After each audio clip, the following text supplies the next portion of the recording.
Hello, welcome to CLACCA ULC Homegroup Bible Studies. My name is Rev Comrade Rowley, and there were some technical difficulties today. So I would just like to acknowledge that the land that we're meeting on is of the Gadigal and the Wangal people of the Eora Nation, and I pay my respects to the elders, both past and present, and recognise sovereignty, treaty, and social justice has never been ceded. Again, apologies for delay. There were technical difficulties logging on.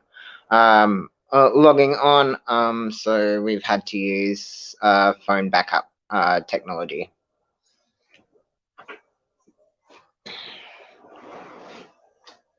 Oh. So today we're looking at Genesis 22, and Genesis 22 is again, it's set in it was written set between sometime between 850 BCE and 550 BCE.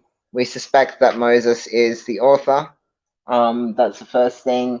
It's still following along the lines of the origins and history of Israel, but essentially we can see that it's a near sacrifice experience. And it's central to the nervous system of Judaism and Christianity. It can be compared to really any survivor experience, and can be compared to Holocaust survivors' experience, and it can be compared to the transgender experience, and it can be compared to it can be compared to Christ being crucified on the cross. The central theme is that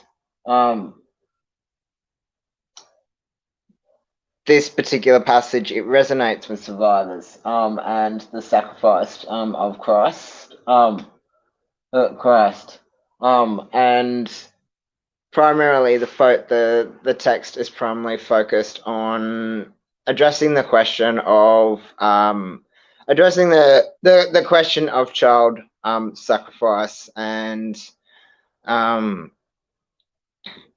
it's re-emphasizing the message that God does not tell perpetrators to commit abuse to children in any way, shape, or form. And I think the key, and that can be particularly found within the text,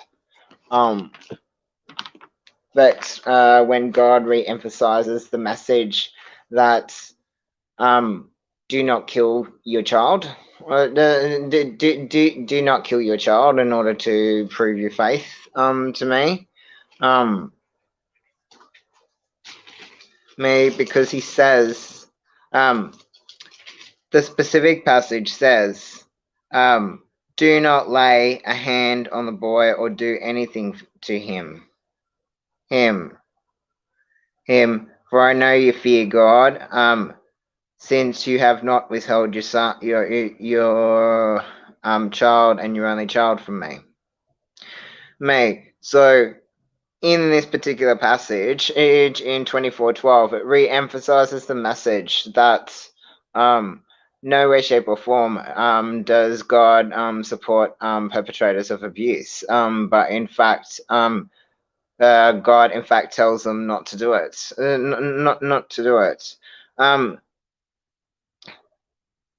And I think that within the text, that couldn't have been more clearer within 22:119, which is it's both a test of faith, and from 2020 to 24 is Nahor's descendants. I think this re-emphasizes the message that it re-emphasizes the message that God doesn't tell doesn't tell individuals to commit acts of abuse, but rather, if anything, stands with survivors and tells them not to do it, to do it, do it, and the only thing, and well, I don't necessarily support the fact that an animal was slaughtered to save a human life. However, this book re-emphasizes the message that God very much stands on the side of it very much stands on the side of young people, and does not in any way, shape, or form support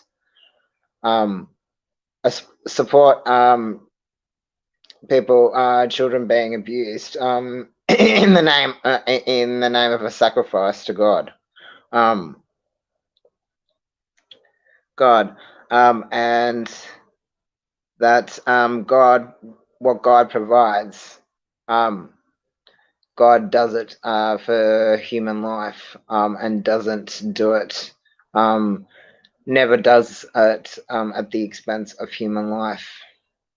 Life. Well, it's not a great look. It's not it's not a great story for vegetarians to get their head around. However, it does re-emphasizes the point that God is a God of love,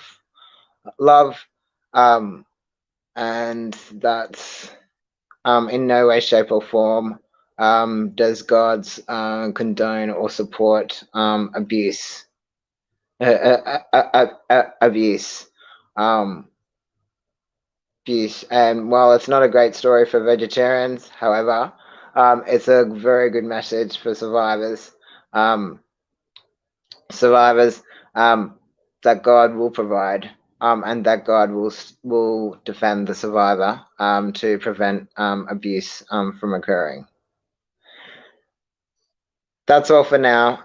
Thank you very much for joining us, and please join us at 5 o'clock when we talk about gatekeeping. That's for CLACCA ULC, 5 o'clock. All are welcome to the table. That's all for now. Thank you very much. And we will see you at 5 o'clock. Bye.